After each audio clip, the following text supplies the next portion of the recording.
அனைவருக்கும் வணக்கம். ஹோப் எல்லோரும் சேஃபாக இருக்கீங்க அப்படின்னு நினைக்கிறேன். ஒரு நாளைக்கு 24 மணி நேரத்தில் ஆவரேஜாக பார்த்திங்கன்னா குறைந்தபட்சம் ஒரு 3.5 மணி நேரம் நம்ம பெண்கள் இந்த சமைக்கிறதுக்குன்னு சொல்லி பயன்படுத்துகிறாங்க. அதாவது ப்ரிப்பரேஷனுக்காக மட்டும் அப்படின்னு பார்த்திங்கன்னா டெய்லி 3.5 மணி நேரம் ப்ரிப்பரேஷன், அப்புறம் சமையல், அப்புறம் பாத்திரம் விளக்குறது, எவ்வளோ வேலைகள் இருக்குது. இது எல்லாமே நம்ம பார்த்துட்டே இருந்தோம் அப்படின்னா நமக்கான நேரத்தை எப்போ நம்ம செலவிட போகிறோம் அப்படிங்கிறதான் ஒரு பெரிய கேள்வி. நம்ம half of the day we are working for the family, அதுவும் கிச்சனில் இருந்து இது என்ன ஆகும்னா ஒரு ஸ்டேஜில் நம்மளை எக்ஸாஸ்ட் ஆக வச்சிரும்.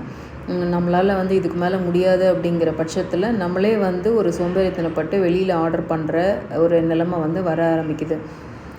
ஸோ இதை தவிர்க்கிறதுக்கு நம்ம சில மீல் பிளானிங்லாம் பண்ணலாம். மீல் பிளானிங் அப்படிங்கிறது நிறைய பேர் வீடியோ போடுறாங்க, ரொம்ப எஃபெக்டிவாக போடுறாங்க.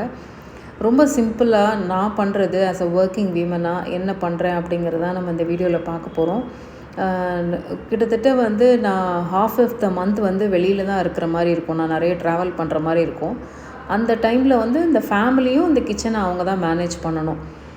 ஸோ எல்லா டைமும் நம்ம வெளியிலே வாங்கி சாப்பிட்டுட்ருக்கிறது சேஃப்டியும் கிடையாது. ஸோ அப்படின்ற பட்சத்தில் அந்த ஃபேமிலி மெம்பர்ஸ்க்கும் கன்வீனியண்ட்டாக இருக்கிற மாதிரி அவங்களும் இந்த கிச்சனை ஹேண்டில் பண்ணுற மாதிரி சில ப்ரிப்ரேஷன்லாம் பண்ணுவேன். அதை தான் நான் இந்த வீடியோவில் காமிக்க போகிறேன். ரொம்ப பெரிய எஃபர்ட்லாம் கிடையாது, ஒரு சின்ன சின்ன மைனர் சேஞ்சஸ் தான். இது எல்லாருமே பண்ணலாம். இப்படி பண்ணணும் அப்படின்னா எல்லாருமே ஹாப்பியாக சமைக்கிறத ரொம்ப குயிக்காகவும் கிச்சனில் ரொம்ப நேரம் நிற்காமல் குயிக்காக சமைக்கிறதுக்கு யூஸ்ஃபுல்லாக இருக்கும். ஃபஸ்ட்டு நான் அந்த க்ரீன்ஸு, நம்ம புதினா இலைகள் இதெல்லாம் பார்த்திங்கன்னா என்ன தான் நீங்கள் ஃப்ரிட்ஜில் துணியை சுற்றி பேப்பரை சுற்றி வச்சாலும் அது சீக்கிரத்தில் அழுகி போயிடும். நான் அதுக்கு என்ன பண்ணுவேன் அப்படின்னா இந்த மாதிரி நிழல்லே காய வச்சு இந்த மாதிரி பொடி பண்ணிக்குவேன். இல்லைனா ஏர் ஃப்ரையரில் ஃப்ரை பண்ணி இந்த மாதிரி பொடி பண்ணி வச்சுக்குவேன். அப்போ இந்த ஃப்ளேவர்ஸ் எப்போயுமே குறையாமல் அதே மாதிரி இருக்கும். இதே மாதிரி தான் நான் கருவேப்பிலை, மேத்தி லீவ்ஸ்ன்னு சொல்லுவாங்களே, வெந்தய இலை, அதையும் நான் அந்த மாதிரி தான் ஸ்டோர் பண்ணுவேன். அப்புறம் தேங்காய் பொடி பார்த்திங்கன்னா நம்ம இந்த கொப்பரை தேங்காய் பொடியாக நான் சில சமயம் வாங்கி வச்சுக்குவேன். நம்ம கூட்டுக்கெலாம் போடணும் அப்படின்னா உடனே போடுறதுக்கு இது ரொம்ப ரொம்ப யூஸ்ஃபுல்லாக இருக்கும். ஒவ்வொரு டைமும் திருவிட்டு இருக்கணும் அப்படின்னு சொல்லிட்டு அவசியம் இல்லை. அதுக்கப்புறம் இட்லி பொடி வாரத்திற்கு ஒரு முறை இல்லை ஒரு 15 நாளைக்கு ஒரு முறை வீட்டிலே சமைக்கிறதுனால நமக்கு ரொம்ப ஃப்ளேவர்ஃபுல்லாக இருக்கும். எந்த ஒரு கலப்படமும் இல்லாமல் நம்ம வீட்டில் இருக்கவங்களும் நல்லா என்ஜாய் பண்ணி சாப்பிடுவாங்க. இது ரொம்பலாம் அரைச்சி வைக்க எனக்கு நேரம் இருக்காது. ரொம்ப குயிக்காக என்ன இந்த வாரத்துக்கு தேவை, இல்லை ஒரு 10 நாளைக்கு நமக்கு என்ன தேவை அப்படிங்கிறத அரைச்சி வச்சுக்குவோம். ஸோ நமக்கு அவுட் ஸ்டேஷனில் இருக்கும்போது யாராவது தோசை ஊற்றிக்கிட்டாங்க அப்படின்னா சட்னி அரைக்க டைம் இல்லைன்னா இந்த பொடியை வச்சு அவங்க சாப்பிட்டுக்குவாங்க. ஸோ அந்த அளவுக்கு ஃபேமிலியில் மேனேஜ் பண்ணிக்குவாங்க. ஸோ அதனால் இந்த மாதிரி சின்ன சின்ன ப்ரிப்பரேஷன்ஸ் எல்லாமே எனக்கு ரொம்ப உதவியாக இருக்கும். அப்புறம் நம்ம சப்பாத்தி மாவு பிசைகிறதுக்கு எப்போயுமே இந்த முருங்கை இலைகளையும் இப்படி தான் நான் படுத்தி வச்சுருப்பேன், பொடியாக்கி வச்சுருப்பேன். ஏன்னா முருங்கை இலை எப்போவுமே சாப்பிட மாட்டாங்க குழந்தைங்க. ஸோ இந்த மாதிரி டைமில் இந்த மாவில் நம்ம போட்டு பிசைஞ்சு கொடுத்தோம் அப்படின்னா அது ஆட்டோமேட்டிக்காக அந்த சத்து போகும். அதனால் எப்போயுமே அடிக்கடி நான் யூஸ் பண்ணுவேன். ஸோ மீல் ப்ரிப்பரேஷன் அப்படிங்கிறது என்ன ப்ரிப்பரேஷன் பண்ணாலும் ஆஸ் யூஷுவல் எங்கள் வீட்டில் நான் தனியாக பண்ணுறதில்ல. The entire family is always involved. எல்லாருமே இன்வால்வ் பண்ணாங்க அப்படின்னா ரொம்ப குயிக்காக ஒரு மாதிரி டென்ஷனே இல்லாமல் ஒரு டயர்ட்னஸ்ஸே இல்லாமல் நம்மளால் ப்ரிப்பேர் பண்ண முடியும். ஆஸ் அ ஒர்க்கிங் விமனாக பார்த்திங்கன்னா ஃபுல் டேலாம் என்னால் மீல் ப்ரெப் பண்ண முடியாது. ஸோ ஒரு சாட்டர்டே ஈவினிங்கோ இல்லை ஒரு சண்டே ஆஃப்டர்நூனோ தான் என்னால் பண்ண முடியும். ஒரு I can spend only minimum amount of time. அப்படின்னு இருக்கும்போது நானே அதை என்ன பண்ணிகிட்ருக்கேன் அப்படின்னா கிச்சனை ஹேண்டில் பண்ணும்போது அவங்களுக்கு நான் என்ன பண்ணி வச்சுருக்கேனே தெரியாது. ஸோ இந்த அவேர்னஸ் இருக்கணும், வீட்டில் இருக்க எல்லாருக்குமே வீட்டில் என்ன இருக்குது அப்படிங்கிறது தெரியணும். அப்படிங்கிறதுக்காக தான் இந்த ப்ரிப்பரேஷன் பண்ணும்போது நான் எல்லாரையுமே இன்வால்வ் பண்ணிடுவேன். வீட்டில் குழந்தைங்க, ஹஸ்பண்ட் எல்லாருமே இன்வால்வ் ஆயிடுவாங்க. அப்போ அவங்களுக்கே தெரியும் இன்றைக்கி வீட்டில் ரொம்ப குயிக்காக ஈஸியாக என்ன சமைக்கலாம், என்ன பண்ணலாம் அப்படிங்கிறத அவங்களும் தெரிஞ்சுக்குவாங்க. அதனால் என்ன ஆகுனா என்னோடய ஆப்சன்ஸில் கூட நம்ம கிச்சன் என்றைக்குமே லீவ் விட்டது கிடையாது. எல்லாம் அவங்களுக்கு பிடிச்சதை செஞ்சு சாப்பிட்டுக்குவாங்க. ரொம்ப ரேராக தான் நாங்கள் வெளியில் ஆர்டர் பண்ணுவோம். எல்லா டைமும் it is just an optional தான். நம்ம அதுக்கு அலோவ் பண்ணுறதே கிடையாது. மாவெல்லாம் பார்த்திங்கன்னா இந்த மாதிரி ஒரு கிளிங் ரேப்பில் நீங்கள் சுற்றி வச்சிட்டிங்க அப்படின்னா உங்களுக்கு ஒட்டாமல் நீங்கள் எப்போது நீங்கள் சப்பாத்தி போடணும்னு நினைக்கிறீங்களோ அந்த டைமில் சூப்பராக இருக்கும். ஸோ இந்த டிப்பை நீங்கள் ட்ரை பண்ணி பாருங்கள். எப்போவும் மாவு போர்ஷனாக பிசைஞ்சாலும் சரி, இல்லை இந்த மாதிரி ரவுண்ட் ஷேப்பில் பண்ணி வச்சிட்டேன்னா ஈஸியாக வந்து குழந்தைங்க வந்து அவங்களே சப்பாத்தி போட்டுக்குவாங்க. அதெல்லாம் வந்து ரொம்ப யூஸ்ஃபுல்லாக இருக்கும். நீங்களும் வந்து ஒவ்வொரு டைமும் மாவை பிசைஞ்சு டைமை வேஸ்ட் பண்ணாமல் இந்த மாதிரி வந்து கிளிங் ரேப்பில் சுற்றி வச்சிங்கன்னா ரொம்ப யூஸ்ஃபுல்லாக இருக்கும். அதுக்கப்புறம் மிளகாத்தூள், மல்லித்தூள் இதெல்லாம் வந்து எனக்கு யூஷுவலாக எங்கள் அம்மா வந்து எனக்கு ப்ரிப்பேர் பண்ணி எல்லா பொண்ணுங்களுக்கும் கொடுத்துருவாங்க. ஸோ அதே மாதிரி எனக்கும் கொடுத்துருவாங்க. ஸோ அந்த வீக்கெண்டு தான் நமக்கு வந்து ரீஃபில்லிங் டேலாம் நடக்கும். வந்து எங்கெங்கே மசாலா இல்லை அதெல்லாம் வந்து ரீஃபில் பண்ணுறது. பட் சின்ன சின்ன மசாலாஸ் லைக் வந்து சோம்புத்தூள், ஜீரகத்தூள் இந்த மாதிரி தூள் இதெல்லாமே நானே வந்து வீட்டில் அரைச்சிடுவேன். ஸோ மிளகாத்தூள், மல்லித்தூள் தான் ஒரு மேஜர் போர்ஷனாக வந்து வீட்டில் வந்து அம்மாவே எங்களுக்கு செஞ்சு கொடுத்துருவாங்க. நான் அதை வந்து ஃப்ரீசரில் ஸ்டோர் பண்ணி வச்சுக்குவேன். எப்போ தேவையோ அதை மட்டும் நான் எடுத்து வச்சுக்குவேன். ஸோ இது வந்து யூஷுவல் ப்ராக்டிஸ். மற்றபடி என்னென்ன மிளகு ஜீரகத்தூளோ மிளகுத்தூள் என்னென்ன வேணுமோ எல்லாமே அந்தந்த டைமில் நமக்கு தேவைக்கு தகுந்த மாதிரி நான் என்ன பண்ணுவேன்னா அரைச்சி வச்சுக்குவேன். இதனால் என்ன ஆகும்னா அந்த ஃப்ளேவர் அப்படியே மாறாமல் ரொம்ப எவர்லாஸ்டிங்காக இருக்கும். நம்ம குக் பண்ணும்போதும் அதோடய ஃப்ளேவர்ஸ் வந்து நல்லா இருந்தால் தான் டேஸ்ட்டும் நல்லாயிருக்கும். முக்கியமாக வந்து அந்த நறுமணம் வந்து ரொம்ப ரொம்ப முக்கியம். அது வந்து ஃப்ளேவர்ஃபுல்லாக இருக்கணும் அப்படின்னா நம்ம எப்போயும் ஃப்ரெஷ்ஷாக வந்து வாங்குறது வந்து ரொம்ப முக்கியம். ஸோ கடைகளில் கிடைக்கிறது அப்படின்னா அது வந்து அவங்களோட விருப்பம். நான் யூஸ்வலாக என்னென்னா எனக்கு எப்பப்போ டைம் கிடைக்குதோ அப்போல்லாம் வந்து இந்த மாதிரி பொடிகளை வந்து நான் அரைச்சி வச்சுக்குவேன்.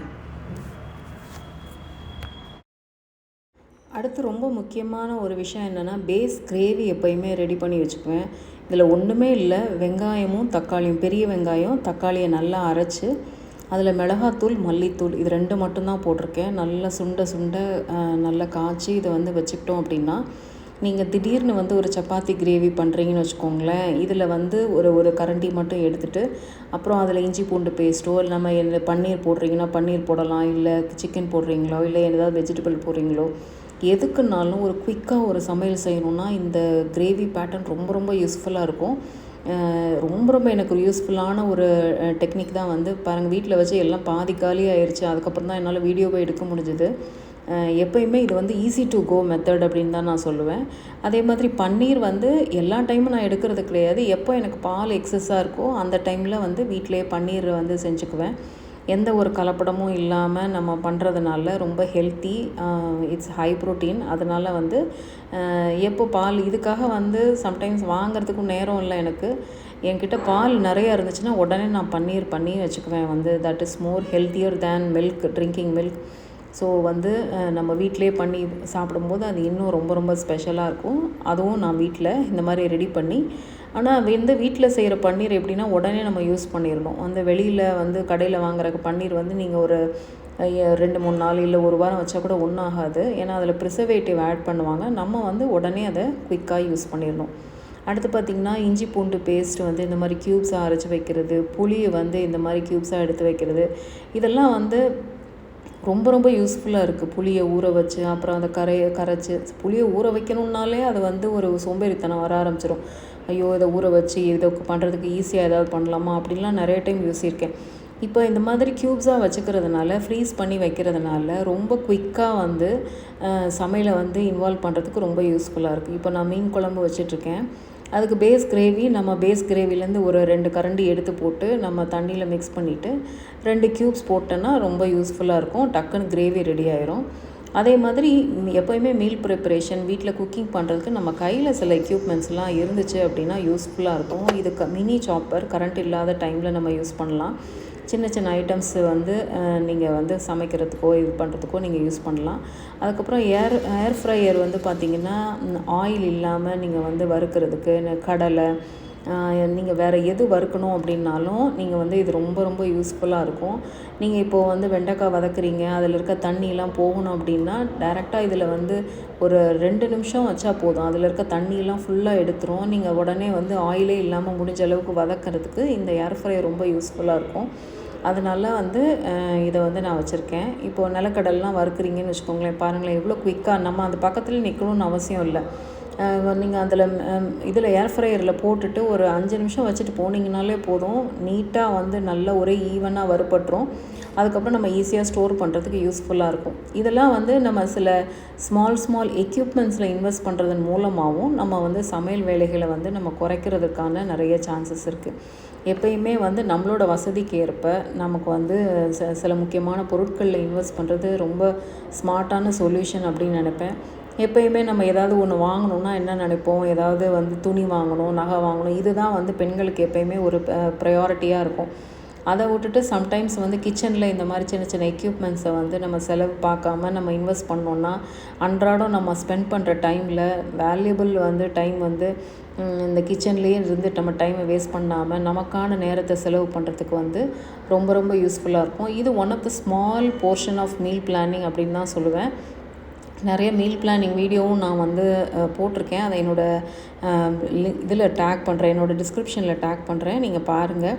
அதர்வைஸ் ஒரு வைஸ் டெசிஷன் என்ன எடுக்கணும் அப்படின்னா, நம்மளுடைய நேரத்தை, பொன்னான நேரத்தை நமக்காக செலவிடணும், நம்மளுடைய டெவலப்மெண்ட்டுக்காக செலவிடணும். இதை மானிட்டைஸ் பண்ணுறதுக்கு உங்களோட ஸ்கில்ஸையும் உங்களோட எபிலிட்டிஸையும் மானிட்டைஸ் பண்ணுறதுக்கோ, ஒரு ப்ரொடக்டிவாக எப்படி இருக்கிறதுக்கு வீட்டில் இருக்கிறவங்க எப்படி ஒரு யூஸ்ஃபுல்லாக ஒரு பீஸ்ஃபுல்லாக நம்ம வந்து நாட்களை செலவிடணும் அப்படிங்கிறத வந்து யோசித்து நீங்கள் வந்து ஸ்பெண்ட் பண்ணுங்கள். அதுக்கு வந்து இந்த மாதிரி ஒரு சில மீல் ப்ரிப்பரேஷன்லாம் உங்களுக்கு கண்டிப்பாக யூஸ்ஃபுல்லாக இருக்கும். ஐ ஹோப் இந்த வீடியோ உங்களுக்கு யூஸ்ஃபுல்லாக இருந்திருக்கும், ஏதாவது ஒரு விதத்தில் இன்ஸ்பிரேஷனாக இருந்துச்சிருக்கும் அப்படின்னு நினைக்கிறேன். அடுத்த ஒரு இன்ட்ரெஸ்டிங்கான வீடியோவில் கண்டிப்பாக உங்களை வந்து சந்திக்கிறேன். Until then, thank you so much for வாட்சிங் this video till the end. Happy home making, happy decluttering from decluttering Deepa. Thank you.